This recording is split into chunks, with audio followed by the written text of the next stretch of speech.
ప్రభువు నామానికి స్తోత్రం. ప్రతిరోజు వినడం ద్వారా ఒక సంవత్సరానికి బైబిల్ చదవడానికి ఈ ఛానల్ సహాయపడుతుంది. Please subscribe and support. హృదయపూర్వక ధన్యవాదాలు. నేటి వేద భాగం పరమగీతము 5వ అధ్యాయము. నా సహోదరి ప్రాణేశ్వరి, నా ఉద్యానవనమునకు నేను ఏతెంచితిని. నా జటామాంసిని నా గంధవర్గములను కూర్చుకొనుచున్నాను. తేనెయు తేనె పట్టును భుజించుచున్నాను. క్షీరసహిత ద్రాక్షారసము పానము చేయుచున్నాను. నా సఖులారా భుజించుడి, లెస్సగా పానము చేయుడి. స్నేహితులారా పానము చేయుడి. నేను నిద్రించితినే గాని నా మనస్సు మేలుకొనియున్నది. నా సహోదరి, నా ప్రియురాల, నా పావురమా, నిష్కలంకురాల, ఆలకింపుము. నా తల మంచుకు తడిసినది, నా వెండ్రుకలు రాత్రి కురియు చినుకులకు తడిసినవి. నాకు తలుపు తీయమనుచు నా ప్రియుడు వాకిలి తట్టుచున్నాడు. నేను వస్త్రము తీసివేసితిని, నేను మరలా దాని ధరింపనేలా. నా పాదములు కడుగుకొంటిని, నేను మరలా వాటిని మురికి చేయనేలా. తలుపు సందులో నా ప్రియుడు చెయ్యియుంచగా నా అంతరంగము అతని ఎడల జాలిగొనెను. నా ప్రియునికి తలుపు తీయ లేచితిని. నా చేతుల నుండియు నా వ్రేళ్ల నుండియు జటామాంసి గడియల మీద స్రవించెను. నా ప్రియునికి నేను తలుపు తీయనంతలో అతడు వెళ్లిపోయెను. అతని మాట వినుటతోనే నా ప్రాణము సొమ్మసిల్లెను. నేను అతని వెదకినను అతడు కనబడకపోయెను. నేను పిలిచినను అతడు పలకలేదు. పట్టణములో తిరుగు కావలివారు నాకెదురుపడి నన్ను కొట్టి గాయపరిచిరి. ప్రాకారము మీది కావలివారు నా పై వస్త్రమును దొంగిలించిరి. యెరూషలేము కుమార్తెలారా, నా ప్రియుడు మీకు కనబడిన ఎడల ప్రేమాతిశయము చేత నీ ప్రియురాలు మూర్ఛిల్లెనని మీరు అతనికి తెలియజేయనట్లు నేను మీ చేత ప్రమాణము చేయించుకొందును. స్త్రీలలో అధిక సుందరివగు దాన, వేరు ప్రియుని కన్నా నీ ప్రియుని విశేషమేమి? నీవు మా చేత ప్రమాణము చేయించుకొనుటకు వేరు ప్రియుని కన్నా నీ ప్రియుని విశేషమేమి? నా ప్రియుడు ధవళవర్ణుడు, రత్నవర్ణుడు. 10,000 మంది పురుషులలో అతని గుర్తింపవచ్చును. అతని శిరస్సు అపరంజి వంటిది. అతని వెంట్రుకలు కాకపక్షముల వలె కృష్ణవర్ణములు, అవి నొక్కులు నొక్కులుగా కనబడుచున్నవి. అతని నేత్రములు నదీ తీరములందుండు గువ్వల వలె కనబడుచున్నవి. అవి పాలతో కడగబడినట్టున్నవి. అవి చక్కగా తాచిన రత్నముల వలె ఉన్నవి. అతని చెక్కిళ్లు పరిమళ పుష్పస్థానములు, సుగంధ వృక్షముల చేత శోభిల్లు ఉన్నత భూభాగములు. అతని పెదవులు పద్మముల వంటివి, ద్రవరూపక జటామాంసి వలె అవి పరిమళించును. అతని కరములు తార్షీషు రత్నభూషితమైన స్వర్ణగోళము వలె ఉన్నవి. అతని కాయము నీలరత్న ఖచ్చితమైన విచిత్రమగు దంతపు పనిగా కనబడుచున్నది. అతని కాళ్లు మేలిమి బంగారు మట్లయందు నిలిపిన చలువరాతి స్తంభముల వలె ఉన్నవి. అతని వైఖరి లెబానోను పర్వత తుల్యము, అది దేవదారు వృక్షములంతా ప్రసిద్ధము. అతని నోరు అతి మధురము, అతడు అతి కాంక్షణీయుడు. యెరూషలేము కుమార్తెలారా, ఇతడే నా ప్రియుడు, ఇతడే నా స్నేహితుడు. పరమగీతము 6వ అధ్యాయము. స్త్రీలలో అధిక సుందరి వగుదాన, నీ ప్రియుడు ఎక్కడికి పోయెను? అతడే దిక్కునకు తిరిగెను? మనము పోయి అతని వెదుకుదము రమ్ము. ఉద్యానవనమునందు మేపుటకును పద్మములను ఏరుకొనుటకును నా ప్రియుడు తన ఉద్యానవనమునకు పోయెను, పరిమళ పుష్పస్థానమునకు పోయెను. నేను పద్మములలో మేపుచున్న నా ప్రియుని దానను, అతడును నావాడు. నా సఖి, నీవు తిర్సా పట్టణము వలె సుందరమైన దానవు. యెరూషలేమంతా సౌందర్యవంతురాలవు. టెక్కెముల నెత్తిన సైన్యము వలె భయము పుట్టించు దానవు. నీ కనుదృష్టి నా మీద ఉంచకుము, అది నన్ను వశపరుచుకొనును. నీ తల వెంట్రుకలు గిలాదు పర్వతము మీది మేకల మందను పోలియున్నవి. నీ పలువరుస కత్తెర వేయబడినవియు, కడగబడి ఎప్పుడే పైకి వచ్చినవియునై జోడు పిల్లలు కలిగి ఒకదానినైనా పోగొట్టుకొనక సుఖముగానున్న గొర్రెల కదుపులను పోలియున్నవి. నీ ముసుకు గుండా నీ కణతలు విచ్చిన దాడిమ ఫలము వలె అగపడుచున్నవి. 60 మంది రాణులను 80 మంది ఉపపత్నులను లెక్కకు మించిన కన్యకలను కలరు. నా పావురము నా నిష్కలంకురాలు ఒకతే. ఆమె తన తల్లికి ఒకతే కుమార్తె, కన్నతల్లికి ముద్దు బిడ్డ. స్త్రీలు దాని చూచి ధన్యురాలందురు. రాణులను ఉపపత్నులను దాని పొగడుదురు. సంధ్యారాగము చూపట్టుచు చంద్రబింబమంత అందము గలదై, సూర్యుని అంత స్వచ్ఛమును కళలను గలదై, వ్యూహిత సైన్య సమభీకర రూపిణియగు ఈమె ఎవరు? లోయలోని చెట్లు ఎట్లున్నవో చూచుటకు ద్రాక్షావల్లులు చిగిర్చెనో లేదో, దాడిమ వృక్షములు పూతపట్టెనో లేదో చూచుటకు నేను అక్షోట వృక్షోద్యానమునకు వెళ్ళితిని. తెలియకయే నా జనులలో గనులగు వారి రథములను నేను కలిసికొంటిని. షులమ్మితి, రమ్ము రమ్ము, మేము నిన్ను ఆశతీరా చూచుటకై తిరిగి రమ్ము, తిరిగి రమ్ము. షులమ్మితి యందు మీకు ముచ్చట పుట్టించున్నదేది? ఆమె మహనయీము నాటకమంత వింతయైనదా? కొరింథీయులకు రాసిన పత్రిక 1వ అధ్యాయము. దేవుని చిత్తము వలన యేసు క్రీస్తు యొక్క అపోస్తలుడుగా నుండుటకు పిలువబడిన పౌలును, సహోదరుడైన సోస్తెనేసును, కొరింథులోనున్న దేవుని సంఘమునకు అనగా క్రీస్తు యేసునందు పరిశుద్ధపరచబడిన వారై పరిశుద్ధులుగా ఉండుటకు పిలువబడిన వారికిని మనకును ప్రభువుగా ఉన్న మన ప్రభువైన యేసు క్రీస్తు నామమున ప్రతి స్థలములో ప్రార్థించు వారికందరికీ శుభమని చెప్పి వ్రాయున్నది. మన తండ్రి అయిన దేవుని నుండియు ప్రభువైన యేసు క్రీస్తు నుండియు కృపా సమాధానములు మీకు కలుగునుగాక. క్రీస్తు యేసునందు మీకు అనుగ్రహింపబడిన దేవుని కృపను చూచి మీ విషయమై నా దేవునికి ఎల్లప్పుడూ కృతజ్ఞతాస్తుతులు చెల్లించుచున్నాను. క్రీస్తును గూర్చిన సాక్ష్యము మీలో స్థిరపరచబడినందున ఆయన యందు మీరు ప్రతి విషయములోనూ అనగా సమస్త ఉపదేశములోనూ సమస్త జ్ఞానములోనూ ఐశ్వర్యవంతులైతిరి. గనుక ఏ కృపావరమునందును లోపము లేక మీరు మన ప్రభువైన యేసుక్రీస్తు ప్రత్యక్షత కొరకు ఎదురు చూచుచున్నారు. మన ప్రభువైన యేసుక్రీస్తు దినమందు మీరు నిరపరాధులయ్యుండునట్లు అంతము వరకు ఆయన మిమ్మును స్థిరపరచును. మన ప్రభువైన యేసుక్రీస్తు అను తన కుమారుని సహవాసమునకు మిమ్మును పిలిచిన దేవుడు నమ్మతగినవాడు.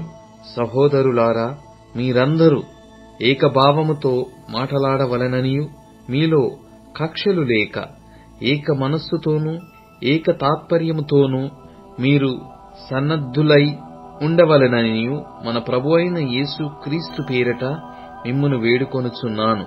నా సహోదరులారా, మీలో కలహములు కలవని మిమ్మును గూర్చి క్లోయే ఇంటివారి వలన నాకు తెలియవచ్చెను. మీలో ఒకడు నేను పౌలు వాడను, ఒకడు నేను అపోల్లో వాడను, మరి ఒకడు నేను కేఫా వాడను, ఇంకొకడు నేను క్రీస్తు వాడనని చెప్పుకొనుచున్నారని నా తాత్పర్యం. క్రీస్తు విభజింపబడి ఉన్నాడా? పౌలు మీ కొరకు సిలువ వేయబడెనా? పౌలు నామమున మీరు బాప్తిస్మము పొందితిరా? నా నామమున మీరు బాప్తిస్మము పొందితిరని ఎవరైనను చెప్పకుండునట్లు క్రిస్పునకును గాయియునకును తప్ప మరి ఎవరికిని నేను బాప్తిస్మమియ్యలేదు. అందుకై దేవునికి కృతజ్ఞతాస్తుతులు చెల్లించుచున్నాను. స్టెఫెను ఇంటివారికిని బాప్తిస్మమిచ్చి తిని, వీరికి తప్ప మరి ఎవరికైనాను బాప్తిస్మమిచ్చి తినేమో నేనెరుగను. బాప్తిస్మమిచ్చుటకు క్రీస్తు నన్ను పంపలేదు గాని క్రీస్తు యొక్క సిలువ వ్యర్థము కాకుండునట్లు వాక్చాతుర్యము లేకుండా సువార్త ప్రకటించుటకే ఆయన నన్ను పంపెను. సిలువను గూర్చిన వార్త నశించుచున్న వారికి వెర్రితనము గాని రక్షింపబడుచున్న మనకు దేవుని శక్తి. ఇందు విషయమై జ్ఞానుల జ్ఞానమును నాశనము చేతును, వివేకుల వివేకమును శూన్యపరతును అని వ్రాయబడి ఉన్నది.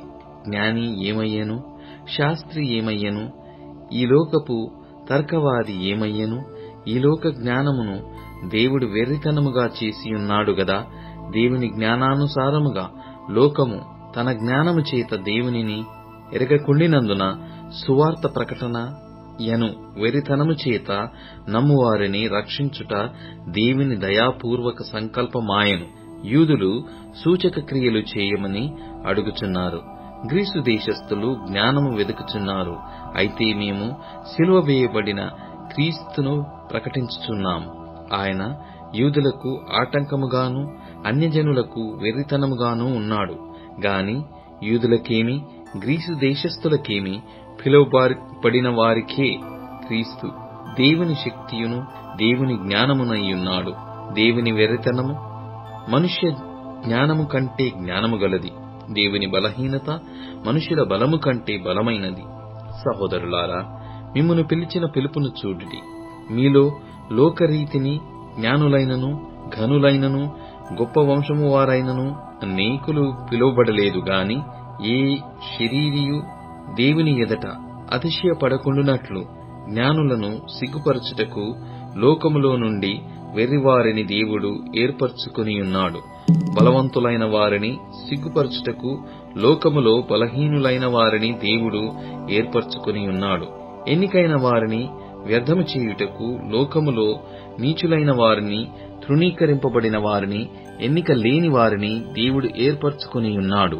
అయితే ఆయన మూలముగా మీరు క్రీస్తు యేసునందున్నారు. అతిశయించువాడు ప్రభువునందే అతిశయింపవలెను అని వ్రాయబడినది నెరవేరునట్లు దేవుని మూలముగా ఆయన మనకు జ్ఞానమును, నీతియు, పరిశుద్ధతయు, విమోచనమును ఆయను. కొరింథీయులకు రాసిన పత్రిక 2వ అధ్యాయము. సహోదరులారా, నేను మీ యొద్దకు వచ్చినప్పుడు వాక్చాతుర్యముతో గాని జ్ఞానాతిశయముతో గాని దేవుని మర్మమును మీకు ప్రకటించుచు వచ్చిన వాడను కాను. నేను యేసుక్రీస్తును అనగా సిలువ వేయబడిన యేసుక్రీస్తును తప్ప మరి దేనిని మీ మధ్య నెరగకుండుదునని నిశ్చయించుకొంటిని. మరియు బలహీనతతోనూ భయముతోనూ ఎంతో వణుకుతోనూ మీ యొద్ద నుంటిని. మీ విశ్వాసము మనుషుల జ్ఞానమును ఆధారము చేసుకొనక దేవుని శక్తిని ఆధారము చేసుకుని ఉండవలెనని నేను మాటలాడినను, సువార్త ప్రకటించినను, జ్ఞానయుక్తమైన తీయని మాటలను వినియోగింపక పరిశుద్ధాత్మయు దేవుని శక్తియు కనపరచు దృష్టాంతములనే వినియోగించి తిని పరిపూర్ణులైన వారి మధ్య జ్ఞానమును బోధించుచున్నాము. అది ఈ లోక జ్ఞానము కాదు, నిరర్థకులైపోవచ్చున్న ఈ లోకాధికారుల జ్ఞానమును కాదుగాని దేవుని జ్ఞానము మర్మమైనట్టుగా బోధించుచున్నాము. ఈ జ్ఞానము మరుగైయుండెను. జగదుత్పత్తికి ముందుగానే దీనిని దేవుడు మన మహిమ నిమిత్తము నియమించెను. అది లోకాధికారులలో ఎవనికిని తెలియదు. అది వారికి తెలిసియుండిన ఎడల మహిమా స్వరూపియగు ప్రభువును సిలువ వేయకపోయిందురు.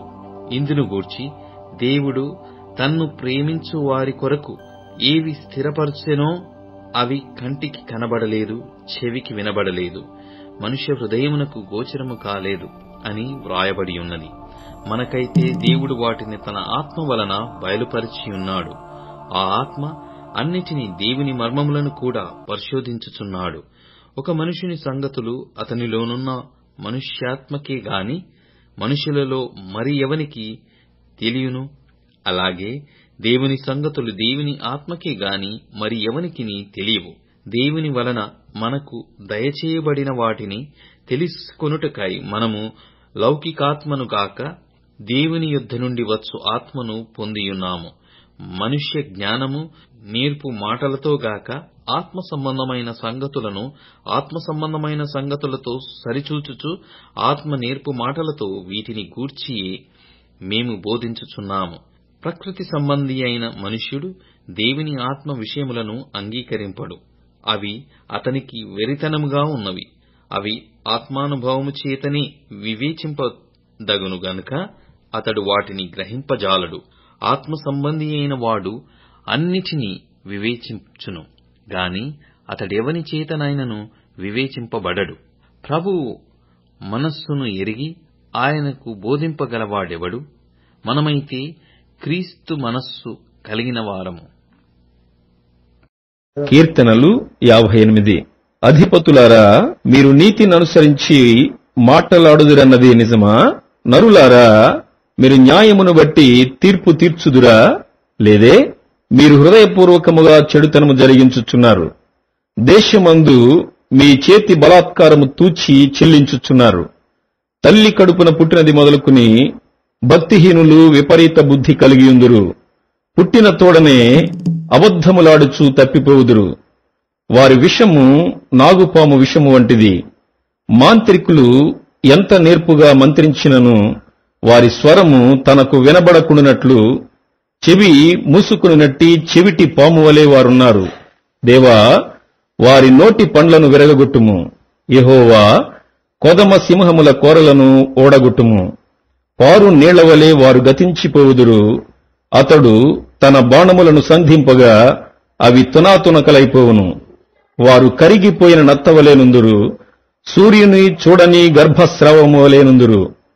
మీ కుండలకు ముళ్ల కంపల సెగ తగలక మునిపే అది పచ్చిదైనను ఉడికినదైనను ఆయన దానినెగరగొట్టుచున్నాడు.